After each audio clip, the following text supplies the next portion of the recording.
लेह लद्दाख में जिस तरीके की आगजनी हुई है, ज़ंजी के नाम पे जो प्रोटेस्ट और आगजनी हुई है, क्या वो भारत के लोकतंत्र के लिए, भारत एक लोकतांत्रिक देश है, तो क्या ये भारत के लोकतंत्र के लिए अच्छे संकेत हैं?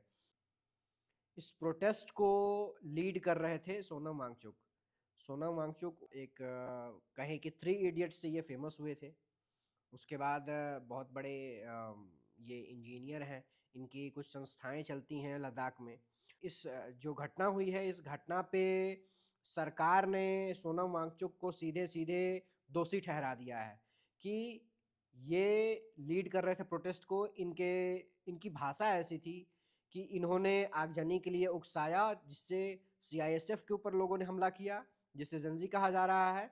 और सीआईएसएफ के ऊपर हमला करने के बाद पत्थरबाजी की, गाड़ियों में आग लगाया, फिर सामने बीजेपी दफ्तर था, बीजेपी दफ्तर में आग लगाया। ये बताते हैं आपको कि ये पूरा मामला स्टार्ट कहाँ से हुआ। ये शुरू हुआ है आपका जो एनडीएस मेमोरियल ग्राउंड है लेह में, वहाँ पर लोग इकट्ठा हुए। इकट्ठा होने के बाद फिर पत्थरबाजी शुरू की और अपना पूरा आग-वाग लगाया जहाँ पे बीजेपी ऑफिस में जो उनको करना था बेसिकली। और आपको बताते हैं कि ये प्रोटेस्ट हो क्यों रहा था। ये प्रोटेस्ट आपको कहते हैं कि लगभग 2019 से ये प्रोटेस्ट चल रहा था, जब जम्मू कश्मीर का हिस्सा था लेह लद्दाख, करगिल सब जम्मू कश्मीर में आते थे। लेकिन जब से 2019 में सरकार ने 2019 में 370 धारा हटाई, तो जम्मू कश्मीर को एक अलग यूटी बनाया और लेह लद्दाख और करगिल को अलग यूटी बनाया। तो 2019 के बाद से इनकी डिमांड था कि लेह लद्दाख करगिल को जैसे कि इनकी 4 डिमांड्स हैं कि भाई वहाँ की लोकसभा जो सीट है 1 से बढ़कर 2 कर दी जाए। उसके बाद वहाँ की आबादी जो है वो लगभग 3 लाख, सवा 3 लाख के करीब उनकी आबादी है। मैक्सिमम कहें तो साढ़े 3 लाख की आबादी है, तो ये राज्य का दर्जा चाहते हैं। उसके बाद ये चाहते हैं कि छठे अनुसूची में इन्हें शामिल किया जाए, ताकि इनको डर है कि बाहरी लोग जो हैं उनके ज़मीन पे कब्जा करेंगे, उनके संसाधनों पे बाहरी लोगों का कब्जा हो जाएगा। तो ये चाहते हैं कि इसलिए इनको 6 अनुसूची में शामिल किया जाए। उसके बाद चाहते हैं कि सरकारी नौकरियों में जो वहाँ के स्थानीय युवा हैं उनको ज़्यादा प्रेफ़रेंस दिया जाए। जो लद्दाख की जो वहाँ की अभी जो जातियाँ हैं, बेसिकली वहाँ के जो लोग हैं, जो एसटी हैं, उनको जनजातियों में शामिल किया जाए और उन्हें आदिवासी का दर्जा दिया जाए, है ना? इससे बताते हैं कि इस प्रोटेस्ट में लगभग 4 लोगों की मौत हो चुकी है, जो पुष्टि हुई है 4 लोगों की, और 80 से ज़्यादा लोग घायल हैं। जो सरकार है, होम मिनिस्ट्री है, उन्होंने प्रेस रिलीज़ बाकायदा जारी किया है, जिसमें सोनम वांगचुक को सीधा दोषी ठहराया है। वो कह रहे हैं कि इसमें विदेशियों का हाथ है।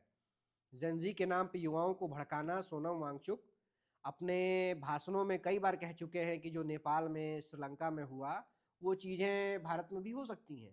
तो भारत में हो सकती हैं, तो भारत को आज़ाद हुए लगभग 1947 में भारत आज़ाद हुआ था। उसके बाद से आज तक ऐसी घटना नहीं हुई कि किसी ऑफ़िस में, किसी पार्टी कार्यालय में आग लगा दी जाए ज़ेनज़ी के नाम पे। ये ज़ेनज़ी का जो ट्रेंड चला है, ये भारत के लिए बहुत खतरनाक हो सकता है। क्योंकि अगर आपकी डिमांड्स हैं तो आप उसे सही तरीके से प्रोटेस्ट करके आप वो कर सकते हैं, लेकिन किसी के दफ्तर में आग लगाना, चाहे वो बीजेपी का दफ्तर हो, चाहे वो कांग्रेस का दफ्तर हो, समाजवादी पार्टी का दफ्तर हो, किसी भी असम का जो बॉर्डर एरियाज हैं, असम है, लेह है, लद्दाख है, जम्मू कश्मीर है, आप देखें तो एक तरीके से ये हमारे बॉर्डर एरियाज हैं, और बॉर्डर एरियाज में ऐसे प्रोटेस्ट होना, ये भारत के सुरक्षा के लिए बहुत ही ज़्यादा खतरनाक चीज़ें हैं।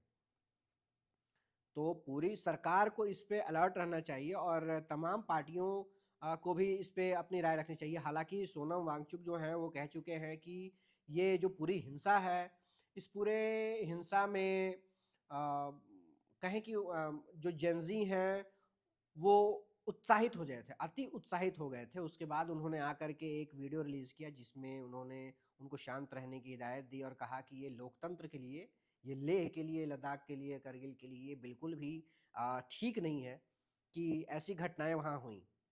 ये घटना नहीं होनी चाहिए थी। इस घटना से ये हो सकता है कि जो इनकी डिमांड्स हैं, वो और डिले हो जाए। हालाँकि सरकार ने 6 अक्टूबर का डेट तय किया था।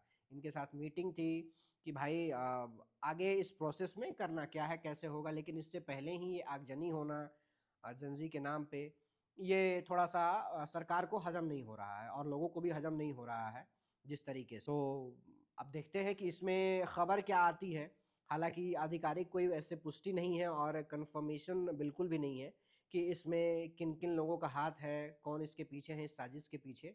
लेकिन हम ये कहना चाहते हैं कि आगजनी और इस तरीके का हिंसक प्रोटेस्ट बिल्कुल भी इस देश के लिए सही नहीं है। तो आगे से युवाओं को अ, हमारे संसाधन हैं वो जो बीजेपी का कार्यालय है या फिर कांग्रेस का कार्यालय है या फिर किसी भी पार्टी का कार्यालय है या फिर आप कहें सुरक्षा बल जो हैं, वो हमारे ही सिक्योरिटी में लगे रहते हैं, हमारे ही सुरक्षा में वो लगे रहते हैं। तो उन्हें नुकसान पहुँचाना, हमारे अपने संसाधनों को नुकसान पहुँचाना, हमारे टैक्स के पैसे से वो सारी चीज़ें बनी हैं। तो हम आगजनी ना करके किसी और तरीके से अगर चाहते हैं तो प्रोटेस्ट कर सकते हैं। तो इसमें कहीं भी ये जायज़ नहीं है कि आप आग लगा दें किसी भी ऑफ़िस में और ये कहना कि किसी नेता को जैसे नेपाल में हुआ कि भाई हेलीकॉप्टर से भागना पड़ा और किसी नेता को भागने का मौका नहीं मिलेगा, तो ये थोड़ा-सा अच्छा नहीं है लोकतंत्र के लिए। बाकी पार्टी कोई भी हो, ये चीज़ें संवेदनशील हैं और लेह और लद्दाख में जो लोगों की डिमांड्स है, उस पे सरकार को थोड़ा ध्यान देना चाहिए और ताकि थोड़ा सिक्योरिटी भी और टाइट हो और इसका समाधान निकले। बातचीत से समाधान निकलता है तो लोकतंत्र के लिए बहुत ही अच्छे संकेत होते हैं। ये लोकतंत्र के लिए बहुत बुरा संकेत होगा कि ऐसी घटनाएँ भारत में दोबारा जन्में और दोबारा कहीं पे भी इस तरीके की घटनाएँ नहीं हों। इसलिए सुरक्षा एजेंसियों को इस पे ख़ास तौर पे ध्यान देना चाहिए और जेनज़ी के नाम पे हमारे देश के संसाधनों को आग लगाना ये कतई जायज़ नहीं है। बाकी देखते हैं इसमें और कुछ खबरें आएँगी, इसमें क्या लेटेस्ट अपडेट होंगे। इस बारे में आपकी क्या राय है? आप हमें कमेंट बॉक्स में ज़रूर बताएँ।